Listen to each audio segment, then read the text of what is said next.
it might be better than the first. Offended because they wanted me to play a dad. I may have had the Lindsay, Jamie screaming in the mirror moment. And I don't break easy. She broke me. I need to do some singing lessons. She kept sending us back the pages going, these aren't funny enough, these aren't harsh enough, you have to really go at me. Maybe someone could help me write my wedding vows. How about this? I, Anna, take you, Eric, a man whose daughter is a little demon thing with an obnoxious accent.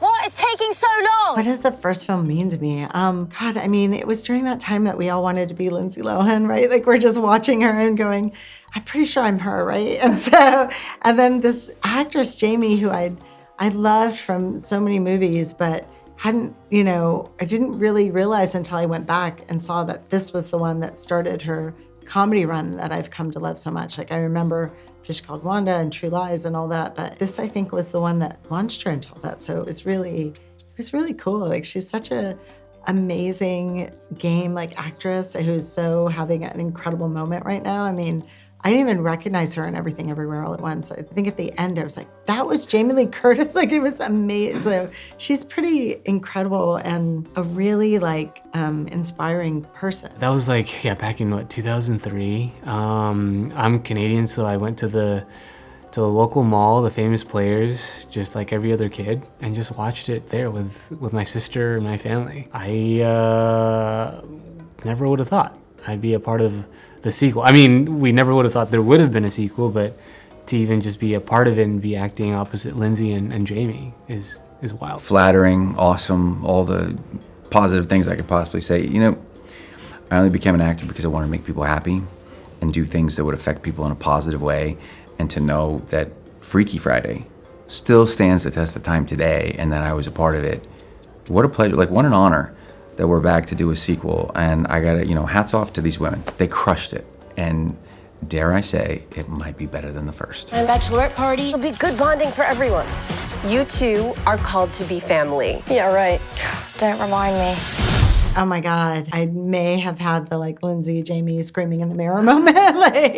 But then I was also really terrified because it is a beloved franchise. And I was like, you don't want to be the one that messed up the franchise that everybody loves, You don't want to be the one that just biffed it in post and you're like, oh, well, I really blew that for everyone. So I'm just thankful it's going well so far. It was so confusing for everybody. The script, if you looked at the script, you would just go out of your mind because it was a character's name and then their real name in parentheses. And then nobody understood who was who on the page. And even at the table read, they had little hats made that they were switching their hats when they were this person, that person. Still super confusing. So then that's when our brilliant costume designer, Natalie O'Brien, came in and helped us because it was very clear who was who once they got their clothes on, as Gen Z would dress as adults and as adults would dress as Gen Z. And then we were like, oh, thank God, it's super clear. But it was directing 8 performances instead of 4 because first you had the kids and the parents, and then when they swap, you've got those 4 entirely new characters. And it was it's shockingly complex. It looks like a very easy movie, and then when you get into it, you're like, oh my God, this is really complicated. Change the hearts you know are wrong to reach the place where you belong. When she's looking in the mirror, they just transitioned, and she's just firing these kind of jabs. Were they ad-libs? Yes, yeah, Jamie definitely, she challenged us. She kept sending us back the pages going, these aren't funny enough, these aren't harsh enough, you have to really go at me. And we're like, and then she was like, here, let me tell you how. And then she pretty much came up with almost all of those lines to really go at herself. And then once she gave us permission, we just kept running at it. But even the Birkin bag line, she came at the end, she said that on the spot, and we were like, oh my God. Oh my God, what is happening? Okay, it's who am I? It's me, it's Mom. If you're me and I'm you, then who's that? I'm Grandma, sweetheart. Yeah! Films should be a departure for us. There's so much weight in life. We're doing so many things. We're so busy. We're so worried about, getting from point A to point B to point C. Sometimes it's nice to just take a break, hit the pause button, and have that departure. And that's what this movie is. This movie is a departure from whatever pain, trials and tribulations, or mundane things you're going through on a daily basis. This movie, in my personal opinion, it's gonna make you live longer. We have so much cortisol pumping through our bodies. It's not good for us. This movie puts you on cloud nine. You're gonna walk out of the movie theater on cloud nine with a smile on your face, reliving the events and the insanity that partook in this film. And so that's why you go to the theater, for an adventure. That's what I was hoping. I wanted everyone to walk out laughing and smiling and feeling some hope and joy again. I don't know why the British comedies have gotten it right, but somewhere along the way in America, they stopped treating comedies like cinema. Like it just became like kind of shitty lighting and throw them together. And I've always looked to like British comedies for how to keep it cinematic and beautiful, and also to John Hughes films from the past, particularly Ferris Bueller's. So it feels like just comedy is so important right now, especially as things are pretty bleak, that they just bring us together and help us heal by laughing together. And I'm thrilled that people are going to the theater again and having the communal experience of laughing. But also, like, comedy it's kind of the most brave in terms of, I guess, ever since the beginning of time, like, who is speaking out against what's happening? It's the comedians and it's the late night hosts. And it's sort of, comedy is the way to make comments on what's happening and kind of slip by everyone because they're so busy laughing. So you can really make pretty incredible points and pretty charged, agendas under the guise of laughter. I mean, gosh, even when you think of Charlie Chaplin and Buster Keaton and all what they were doing, it just is the best way to shift society, I think. Last time, we convinced everyone that we were each other until we switched back. I didn't want to be a part of this family, and now I'm part of some dodgy family curse? And I'm the eldest? Oh man, the best day was when we were at the Wiltern, the stage. Just getting to see her rock on stage. And then the mosh pit situation where I get to get carried onto the stage by all these people. And then I go up. I don't want to spoil anything, but yeah, it's just an epic moment. Every day on set was really fun and joyful for very different reasons every day. But I think the mirror scene was one of the funniest because the improv happening was bananas. But then every time, anything with Vanessa Bayer also, she really took to heart this character of a terrible psychic that was really bad at her job. And she really shined as like a very bad psychic. And she made it so funny. I wish I could do probably 10 minutes of gag reel of just Vanessa Bayer outtakes, and she's just such a comedic, brilliant actress. She really brought that to life. So anything with her was so fun. You've walked in each other's path. You learned a lesson. Oh my God.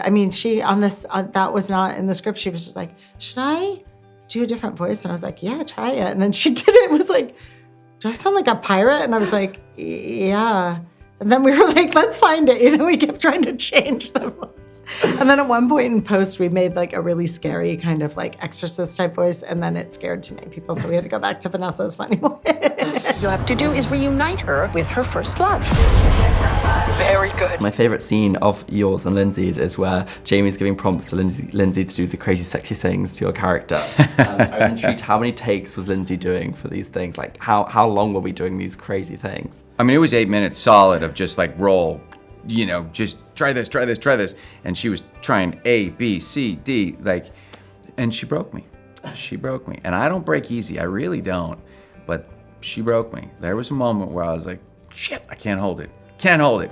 It was so much fun. So much fun. Oh my gosh. The hair flips. I think there was a couple times where it smacked me across the face. The biting the top lip really got me. Yeah. Flip your hair. Good. Big moves. Bite your lip. Not your top lip, your bottom lip. I know what this is. You're having a stroke. No, I just need to go to the bathroom. You started your career as a dancer. Will we see you in a musical next? That's, I think, the genre that we haven't hit yet. I need to do some singing lessons, but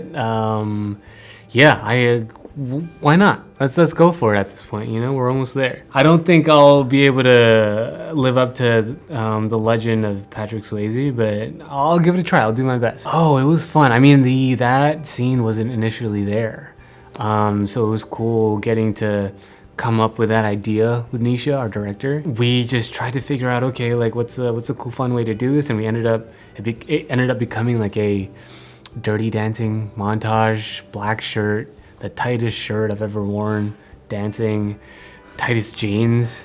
But we made it work. It was so fun to do. A little nerve-wracking, having to because I haven't danced like that in a while.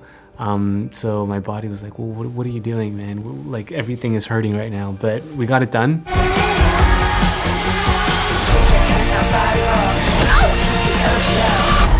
Nice car.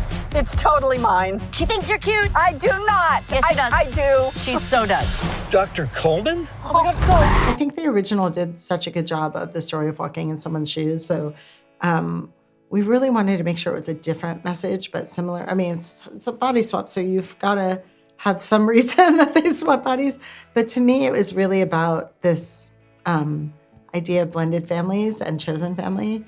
And I think the idea that a chosen family can be even more special because it's the people you've chosen to be closest to, and how much effort and love that takes. And then also that sort of feeling of being afraid of losing someone because their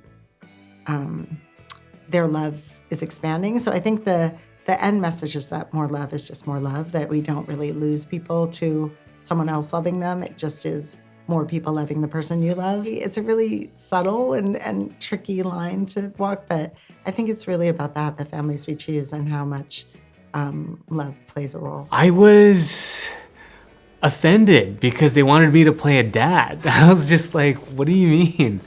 Am I that old now? Am I that age? But apparently, yeah, here we are playing the father to a teenage daughter, which is wild to me. Technically, or the math is mathing. I could have had a daughter at a pretty young age, and yeah, we made it work.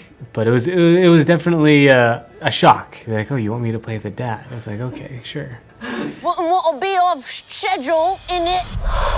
Oh yeah, there are so many Easter. Well, I wanted little Easter eggs for people who love the original movie because, to me, it was important that this movie just be its own movie and stand alone. But then if you saw the first one and loved it, that you felt like there were extra special things hidden for you.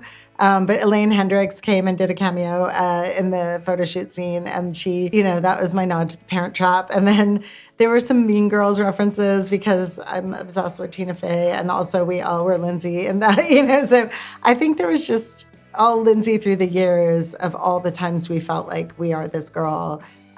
It's just a lovely moment to now be like, look how she came through it, and she's just shining and healthy and bright and lovely, and I think we're all just rooting for everybody. I'm so freaking proud of her. One, she just took the next huge step in her career, just as a talent, just as an actor. Watching the work that she did in this film, it is incredible. So that's step one. Step two, I'd say the one thing that I'm going to take away from this movie is the moment when her and we were just sitting and we were just talking about our babies. And I got to meet her boy and her husband, and we just sat and talked about family. Like, those are the moments that will stick with me forever. When you're watching it, like, you can feel the labor of love and, like, just the love fest that we had making the movie. As teenagers, we have no power. But as adults, We can break our parents up for good. Yes. I do that every day of my life. Not a recenter, not a refocus. I just try to live in here. And when things get too big or they get too, just bring it right back to here. So that's my version of, you know what I mean? During the making of this film, no, I just tried to take it in, all of it. The first one was such a blur. And I mean, I don't even remember our red carpet. I don't remember the premiere. I was just trying not to screw it up. So this time I've just very much spent the time just taking it in, watching everybody, and, so I can remember it all when I get older. God willing, who knows? But this time, I got to take my kids and enjoy that part. It was great. Ooh, yeah, multiple times. I think when we first started, like our first scene, because it was with everybody, it was with both girls, all 4 girls, actually, and Mark Harmon. And yeah, it was like the first day jitters. I was like, okay, just calm down, focus. You're here for a reason, and yeah, we got it done. Lindsay Lohan walks on set, and then the monitor and Jamie, and you're just like, oh my God, these 2 iconic actresses are just doing their thing, and you're like, okay, all right, yeah, all the time. And then these 2 new talents breaking, Julia Butters and Sophia Hammonds, are just stunning actresses, and it's really subtle performances they're doing. Like, it's pretty sophisticated, even though they're making it look easy. But the person I think I was most excited by his performance and what he was doing was Manny, because Manny Jacinto has to hold the whole team together. And the way he chose to do it was that you believe he loves Anna so much that he's going to look past all these kind of odd, weird moments happening. And that's a really tough thing to do. Like, he can't be dumb because then we don't love him, and he can't be, too smart, or it's like, why didn't he see this? So it's such a fine balance he's playing, and I think he does it beautifully. All throughout my young adult life, I've always kind of done things because people have done it as well. Like, I played basketball because I had friends or cousins that done it. I did engineering because my dad kind of pushed me towards that direction in a sense. But with acting, it was my own choice. And that was the first time that I truly felt like happy and creatively fulfilled. So make the choice for yourself if it feels right.